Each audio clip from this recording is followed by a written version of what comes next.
ఏపీలో కూటమి సర్కారు ఏర్పడి మరో 2 నెలల్లో 2 ఏళ్లు పూర్తి కాబోతోంది. మరి ఈ 2 నెలల్లో కూటమి ప్రభుత్వం పనితీరు ఎలా ఉంది? టీడీపీ, జనసేన, బీజేపీలో అన్ని కార్యక్రమాల్లో కలిసి పనిచేస్తున్నాయా?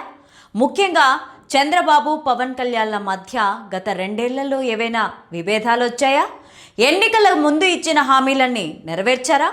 కూటమి సర్కారు విధి విధానాలపై పూర్తి అనాలిసిస్ మీ తెలుగు అప్డేట్స్లో చూసేద్దాం. 2023లో ఏపీ ఎన్నికల ఫలితాలు దేశవ్యాప్తంగా చర్చనీయాంశంగా మారాయి. వైసీపీ ప్రభుత్వాన్ని గద్దెదించి కూటమి ప్రభుత్వం అధికారంలోకి వచ్చిన తీరు పట్ల దేశ ప్రజలందరూ ఒక్కసారిగా ఏపీ వైపు చూశారు. 175 స్థానాల్లో పోటీ చేసిన కూటమి ప్రభుత్వం ఏకంగా 164 సీట్లు సాధించి ఆశ్చర్యానికి గురిచేసింది. వైసీపీ కేవలం 11 సీట్లకే పరిమితమైంది. టీడీపీ, జనసేన, బీజేపీ కలయికతో ఏర్పడిన కూటమి ప్రభుత్వం గడిచిన 2 ఏళ్లుగా అభివృద్ధి మరియు సంక్షేమం మధ్య సమతుల్యతను సాధించే దిశగా అడుగులు వేస్తూ వస్తోంది. అధికారంలోకి వచ్చిన నాటి నుంచి టీడీపీ, జనసేన పార్టీలు పాలనలో పటిష్టమైన సమన్వయంతో పనిచేస్తున్నాయి. ముఖ్యమంత్రి చంద్రబాబు నాయుడు, ఉప ముఖ్యమంత్రి పవన్ కళ్యాణ్ క్రమం తప్పకుండా సమావేశమవుతూ కీలక నిర్ణయాలు తీసుకుంటున్నారు. ఏపీ ప్రత్యేక రాష్ట్రంగా ఏర్పడ్డాక పెట్టుబడులు పెట్టేందుకు గడిచిన 10 ఏళ్లలో పెద్దగా ఎవరూ రాలేదు.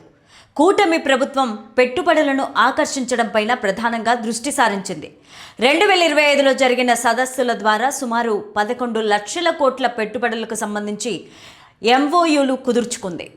అమరావతికి రాజధాని పనులు తిరిగి ప్రారంభించడం మరియు పోలవరం ప్రాజెక్టును వేగవంతం చేయడం ప్రాధాన్యతగా పెట్టుకొని పనిచేస్తోంది. ఎన్నికల సందర్భంగా ఇచ్చిన సూపర్ 6 హామీలను కూటమి ప్రభుత్వం ఒక్కొక్కటిగా అమలు చేస్తోంది. అవ్వాతాతలకు, వికలాంగులకు ఇచ్చే పింఛన్లను 4000కు పెంచి మొదటి నెల నుంచే పంపిణీ చేస్తున్నారు. ఏడాదికి 3 ఉచిత గ్యాస్ సిలిండర్ల పథకాన్ని ప్రారంభించారు. మహిళలకు ఆర్టీసీ బస్సుల్లో ఉచిత ప్రయాణ సౌకర్యాన్ని కల్పించారు. ఇచ్చిన మాట ప్రకారం నిరుద్యోగులకు కేవలం 16,347 పోస్టులతో మెగా డిఎస్సి నోటిఫికేషన్ని విడుదల చేశారు. తల్లికి వందనం, అన్నదాత సుఖీభవ పథకాల కింద మొదటి విడత నిధులను ఇప్పటికే విడుదల చేసింది. డబుల్ ఇంజన్ సర్కారుతో ఏపీలో అభివృద్ధిని పరుగులు పెట్టిస్తున్నారు. కేంద్రంలో, రాష్ట్రంలో ఒకే కూటమి అధికారంలో ఉండడం వల్ల నిధుల సమీకరణతో పాటు ప్రాజెక్టులకు అనుమతులు సులభమవుతున్నాయి. సీఎం చంద్రబాబు నాయుడు విజన్, పవన్ కళ్యాణ్ ప్రజాదరణ కలవడంతో క్షేత్రస్థాయిలో పాలన ప్రభావం కనిపిస్తోంది. కొత్త పారిశ్రామిక విధానాల ద్వారా భారీగా పెట్టుబడులను రాబట్టేందుకు ప్రయత్నం చేస్తున్నారు. కూటమి సర్కారు పైన ఒకవైపు ప్రశంసలు కురుస్తున్నా మరోవైపు అదే రీతిలో విమర్శలు తప్పడం లేదు. అధికారంలోకి వచ్చిన నాటి నుంచి రాష్ట్ర వ్యాప్తంగా రాజకీయ హత్యలు పెరిగిపోయాయి. వైసీపీ నేతలను టార్గెట్ చేసుకొని వరుస హత్యలు జరుగుతూనే ఉన్నాయి. మద్యం కుంభకోణం, తిరుమల లడ్డూ కల్తీ కేసులో వరుసపెట్టి వైసీపీ నేతలను అరెస్ట్ చేస్తున్నారు. దీంతో కూటమి సర్కార్ కక్ష సాధింపు చర్యలకు పాల్పడుతోందని టాక్ అయితే రాష్ట్రమంతా పాకిపోయింది.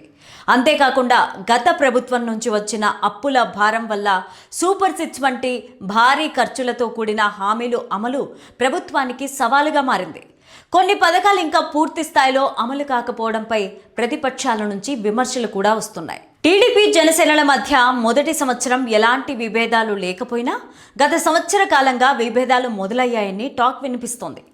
జనసేన నేతల అక్రమాలు ఒక్కొక్కటిగా బయటకు వస్తున్న నేపథ్యంలో టీడీపీ నేతలు జనసేన నేతలపైన ఆగ్రహం వ్యక్తం చేస్తున్నారట. జనసేన నాయకుల చేష్టలతో కూటమి సర్కారు పేరు దెబ్బతింటుందని అభిప్రాయాన్ని వ్యక్తం చేస్తున్నారట.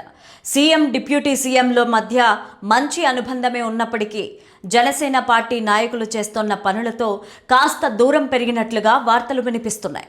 జనసేన అధినేత పవన్ కళ్యాణ్ పార్టీ నేతలపైన ఎప్పటికప్పుడు కఠిన నిర్ణయాలు తీసుకుంటున్నా కొంతమంది ఆగడాలు మాత్రం తగ్గడం లేదు.